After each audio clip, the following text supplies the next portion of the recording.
Maaari magtagal pa si Senador Rodante Marcoleta sa PNP General Hospital. Kailangan kasi nitong sumailalim sa rehabilitation therapy dahil sa inindan nitong problema sa gulugod.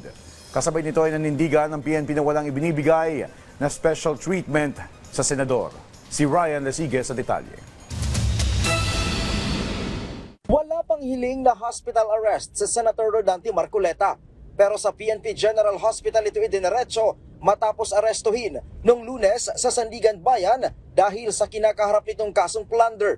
Ang PNP nanindigang walang ibinibigay na special treatment sa senador. Sabi ni PNP Chief Police General Jose Melencio Nartates Jr. na sa PNP GH si Marcoleta dahil nangangailangan ito ng atensyong medikal. VIP treatment. Nakakulong na siya. Paano? Nakakulong sa ospital. O pwede naman kayo pumunta doon, makita niyo kulungan doon. Sinabi naman ni Public Information Office Acting Chief Police Colonel Allen Reyco na bagamat nakakonfine sa PNP-GH, nasa ilalim pa rin ng pangangalaga ng CIDJ si Marcoleta. Ang pananatili sa ospital ni Marcoleta maaring magtagal pa. Sasailalim pa kasi ito sa rehabilitation therapy para sa kanyang degenerative disc disease o problema sa kanyang cervical spine o gulugod. Ko-complain talaga siya ng nape pain at saka dizziness talaga. Dahil doon sa cervical spine na nakita niya. Kaya po ako nagpa-x-ray sa kanya ng cervical spine kasi yun po yung complaint talaga niya nung dumating siya sa amin. Nakitaan din ng mild pneumonia si Marcoleta.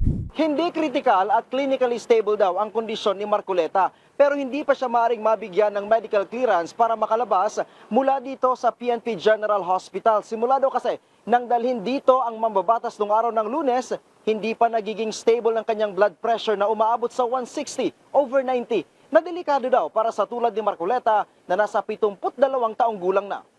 Ang 160/90 po is considered as hypertensive stage 2. Sa edad niya, mataas po yun. Mataas po yung 160/90 para po sa kanya. Kaya meron po siyang mga simptomas na chest pain, mga nape pain, mga ganun po. Sabi ng PNP-GH, malaking factor ang stress na nararanasan ni Marcoleta kung bakit tila dumarami ang nararamdaman nito.